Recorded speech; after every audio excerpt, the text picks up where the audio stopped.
이 시편을 우리가 지난주부터 쭉 살펴보고 있는데요. 이 시편은 기본적으로 하나님과 시인의 기도문에 의한 것들이 기록입니다. 당시에는 찬송이라고 하는 개념들이 그렇게 존재하지 않았습니다. 이 고대 근동, 특별히 구약 시대에서는 음가를 붙여서 뭔가 찬양하는 것들이 있지가 않았어요. 그러다 보니까 이때 당시에는 찬양이라고 하면 기도문과 함께 동일된 것으로 연결되어집니다. 그러한 개념이 지금도 우리에게 남아서 왜 찬송은 곡조 있는 기도다 이런 이야기 들어보셨죠? 그러다 보니까 이 시편의 기록은 찬송시이기는 하지만, 찬송을 배경으로 한 거긴 하지만 하나님과 이 시편을 기록한 저자와의 기도문, 대화와 같은 기도문으로 연결되어졌다라는 것을 우리가 먼저 주목하고 살펴볼 필요가 있습니다. 그런 개념에서 오늘 이 시편 75편을 보면 이러한 구조를 갖고 있게 돼요. 먼저 1절은 시인이 하나님께 기도합니다. 뭐라고 기도하냐면 감사한 것을 하나님께 기도하고 있어요. 감사하고 주의 이름이 가깝고 그 일을 통하여 하나님의 일이 전파되어지는 이 놀라운 사실을 하나님께 감사하며 선포하고 있죠. 그 하나님께 감사를 선포하자 2절부터 3절 체크를 해주셔야 됩니다. 2절부터 3절은 하나님이 그 감사에 대해서 시인의 마음에 이런 감동을 주시는 거예요. 주님의 말씀이라고 기록되어 있죠. 주의 말씀이 내가 정한 기약이 있으면 반드시 심판할 것이다. 땅의 기둥도 내가 세웠고 땅과 그 주민이 전부 다 내 심판의 날에는 다 사라지고 악한 자들도 없어지게 될 것이다 라고 하나님이 시인에게 이야기를 하고 있는 겁니다. 그 이야기를 듣자 시인이 이제 독백과 같이 주변에 있는 사람들 혹은 자기 마음을 향하여 외치고 있는 거죠. 오만한 자들에겐 오만하게 행하지 말고 악인들의 뿔을 거두게 하지 말라라고 거둘 것이다. 뿔을 들지 말라라고 얘기를 합니다. 이 뿔이라고 하는 것이 고대 근동 지역에서는 어떤 의미를 갖고 있냐면 권력, 힘, 명예 이런 것들을 가지고 있는 거예요. 그러니까 뭐라고 합니까? 하나님의 심판이 임할 거니까 너희는 오만하게 행하지도 말고 너희들의 힘과 권력들을 높이며 자랑하지 말라라고 얘기합니다. 너희들의 권력과 힘이 5절에 계속해서 교만한 목으로도 말하지 말고 그것들을 들 필요가 없다. 그러한 모든 것들은 동쪽에서나 서쪽에서나 남쪽으로 일어나는 것이 아니라 그 권력과 힘은 누구에게서부터? 재판장이신 하나님께서부터 나오는 거기 때문에 하나님이 이를 낮추기도 하고 이를 높이기도 하는 것이다 라고 하며 하나님의 주신 감동을 갖고 사람들에게 심판의 때에 대한 선포들을 하고 있습니다. 자, 그렇게 해서 8절까지 그러한 하나님의 심판과 하나님의 이야기들을 다 전하고 난 다음에 9절과 10절에는 다시 한번 하나님의 음성이 그의 마음 가운데 들려오는 거예요. 뭐라고 합니까? 그 하나님의 음성을 듣고 나는 야곱의 하나님을 영원히 선포하고 찬양하겠습니다. 그리고 하나님이 또 한 번 얘기해 주시기를 악인들의 뿔을 다 베고 하나님의 의인들의 뿔을 높이 들려주실 것이다 라고 하는 하나님의 음성이 오가고 있는 대화문의 형태로 이루어 기록되어져 있습니다. 근데 이 시편은요, 대부분의 이 시편을 저작한 사람이 다윗으로 보고 있는데 이 다윗의 시편이 아니라 여러분들이 가지고 있는 책 맨 위쪽에 보면 75편에 누구의 시라고 되어 있죠? 파란색 글씨로 아마 적혀 있을 텐데 아삽의 시라고 되어 있지 않습니까? 인도자를 따라 알다스 헷의 맞춘 노래. 그래서 이게 곡조가 아니라 알다스 헷이라는 음가, 시조같이 3조, 3분, 4분할 이런 식으로 되는 어떤 거기에 곡조에 딱 맞춰서 그런 흐름에 맞춰서 아삽이라고 하는 이에 의해서 지어졌다라고 하는데 이 성서학자들에 의하면 이 아삽이 이 시를 지었느냐 아니면 아삽이라고 하는 사람의 가문 중에 지었느냐라고 하는 의견들이 분분합니다. 그러면 아삽이 과연 누군가라는 것에 대해서 저희가 먼저 살펴봐야 되는데 아삽은 솔로몬 시대 때 성전에서 찬양을 관장하던 지금으로 우리 얘기하면은 성가대 대장 아니면 조금 더 그 급을 높인다 그러면 찬양위원회 위원장 정도가 되는 사람이었습니다. 그래서 이 아삽의 자손들은요 대대로 찬양하는 일들만 관장을 했어요. 근데 이게 그때 시대적인 배경으로 봤을 때는 이 솔로몬 시대 때는 정치와 그리고 신앙이 분리되지 않고 하나로 있었기 때문에 굉장히 높은 위치에 있었습니다. 뭐 굳이 지금 시대로 얘기하면 딱 맞는 건 아니지만 문화체육부 장관 뭐 이런 정도의 위치에 있었던 사람이에요.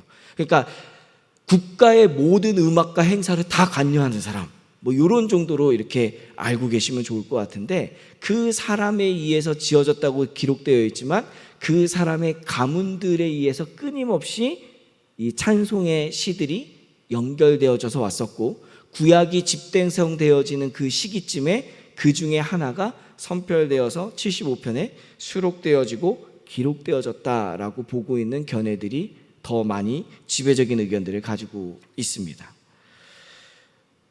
그러한 관점에서 이 75편은 많은 구약학자들이 언제 때 지어진 것을 배경으로 보고 있냐면 히스기야 왕 때 이 찬송시가 지어졌다라고 보고 있습니다.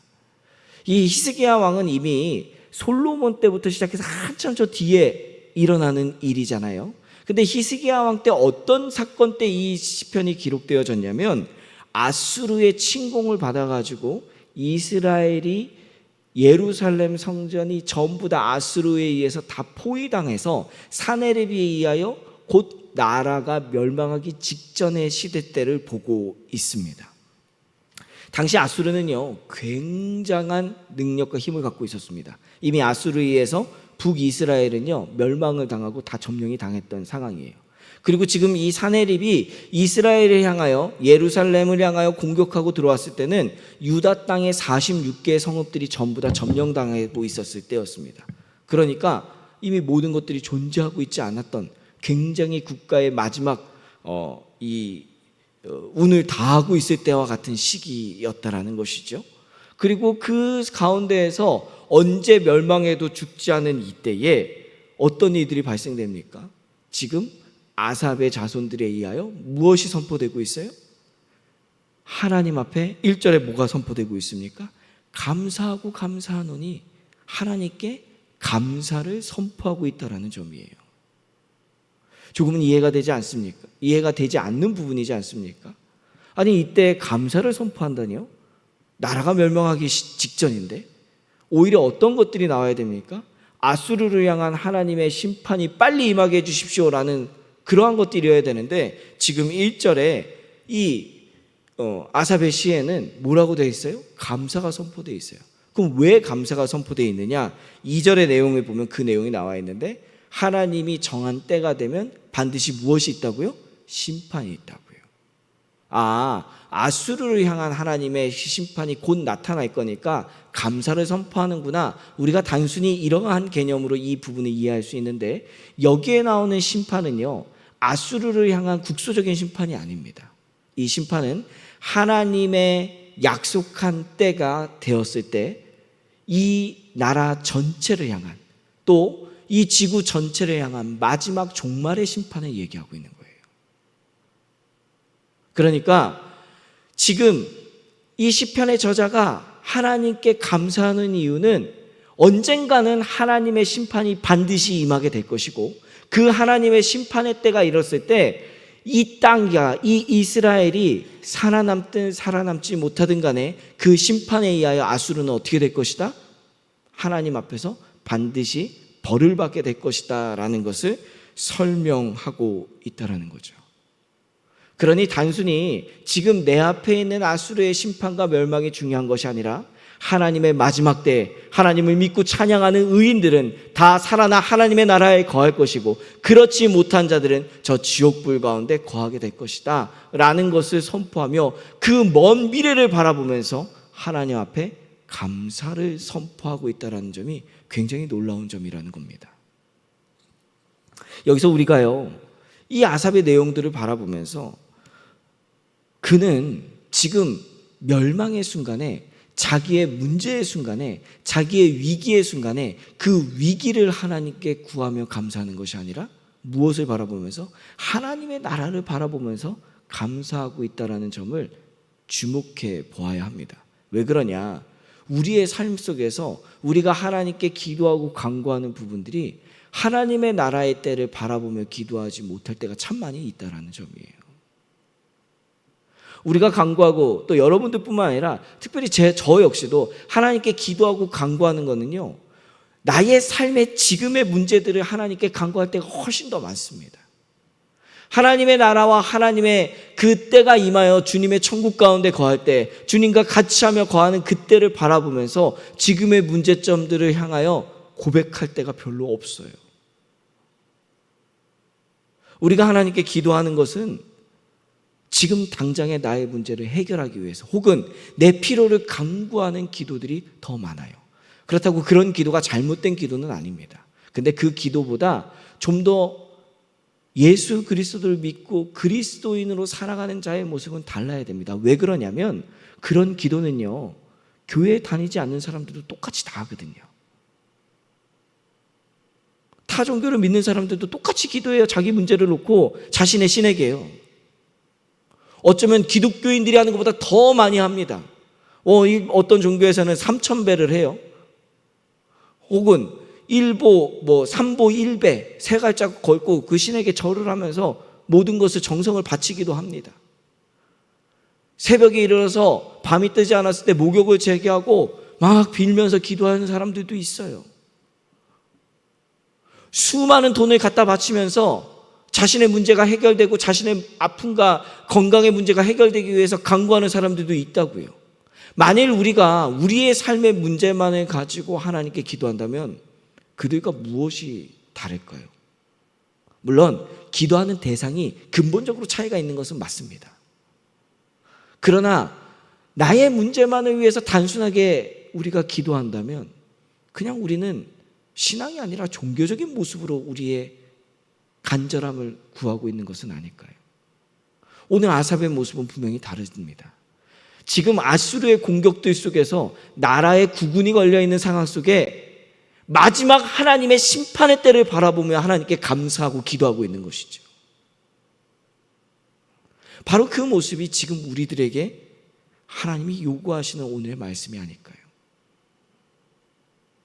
내 삶의 지금의 문제가 아니라 한 단계 더 나아가 하나님의 나라를 바라보며 기도할 수 있는 우리의 신앙의 모습을 주님이 원하고 계시는 것이죠. 여러분, 기도는요, 단순히 내가 소망하는 것을 하나님께 아뢰는 것이 아니라 하나님과의 대화이잖아요. 그래서 이 우리 기독교 그리스도인들이 많은 기도는요, 그냥 내가 원하는 것을 하나님께 기도하는 것이 아니라 하나님께 기도하고 하나님과의 대화를 통해서 상황은 바뀌지 않지만 누가 바뀌는 겁니까? 내가 바뀌어지는 게 기도예요. 잘 들으세요. 기도를 통해서 상황은 바뀌어지지 않아요. 근데 누가 바뀌어진다고요? 그 기도를 듣고 말씀하시는 하나님이 나를 바꿔주신다고요. 이게 굉장히 중요한 겁니다. 내가 바뀌어지면 문제의 상황이 문제로 보여지지가 않거든요. 아수르에 의해서 멸망되어지는 그 상황이 하나님 앞에 기도함으로 아삽과 그의 자손들에게 임하여졌을 때, 이스라엘 백성들에게 임하여졌을 때 그 상황 속에서 나라의 멸망이 걱정되는 것이 아니라 하나님의 나라가 곧 도래할 것에 대한 희망과 감사가 선포되어지고 있다는 것이죠. 상황은 바뀌지 않아도 내가 바뀌어지면 상황을 바라보는 나의 시선이 달라지게 됩니다. 그것이 우리가 예수 그리스도를 향하여 기도하며 변화되어지고 성화되어지는 우리의 삶의 과정이라는 것이죠. 사실 우리가 하나님 앞에 기도를 그렇게 해도요, 참 많이 뭔가가 달라지지 않아요. 특별히 가족들의 구원을 위해서 기도하시는 분들 여기 덜어 계실 텐데요. 남편의 구원을 위해서 그렇게 수십 년을 기도해도 안 돼요. 참 안 돼요.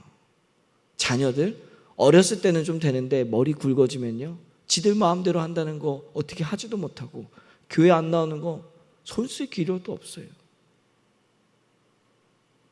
그래서 점점점 마음속에 포기함이 더 많이 다가옵니다. 근데 하나님께 기도함으로 나아간다는 것은요, 그들이 교회에 오는 즉각적인 행동의 변화가 나타나는 것이 아니라 누가 바뀌어지는 거? 내 마음이 바뀌어지는 거예요. 포기할 만도 한데 끝까지 그를 위하여 더 사랑하는 마음들이 내 마음속에 충만하게 넘쳐나는 것이 기도를 통한 하나님의 응답의 모습일 수도 있다는 것이죠. 그리고 포기하지 않고 끊임없이 그 영혼이 주님 앞에 나올 수 있도록 우리의 간구가 더욱더 깊어지는 모습. 분명히 달라진 건 없지만 나의 삶의 태도와 행동이 달라지는 것, 여러분, 그것이 바로 오늘 본문이 말하는 이 아삽의 기도를 통하여 하나님이 우리에게 명하시는 모습입니다. 사랑하는 성도 여러분, 오늘 하루 우리는 또 주님 앞에서 살아가는 하루의 시간을 보냅니다. 오늘 하루 동안 어제도 변화되지 않았던 문제들이 여전히 지금도 우리의 삶 속에 남아져 있을 겁니다. 그때마다 우리가 간구해야 되는 것은 무엇일까요? 그 문제가 해결되어지는 하나님이 아니라 그 문제를 통하여 기도할 때 내 마음의 변화를 일으키고 내 심령의 변화를 일으켜서 마지막 심판의 때를 바라보며 기쁨으로 하나님께 찬양하고 감사하고 영광 돌리는 우리의 삶이 되어지는 것입니다. 하나님은 오늘 우리에게 그러한 삶을 살아내라 명령하십니다. 그러한 하나님의 말씀대로 순종하며 주님께 기쁨으로 살아가는 우리 모두가 되기를 하나님은 간절히 원하고 계십니다.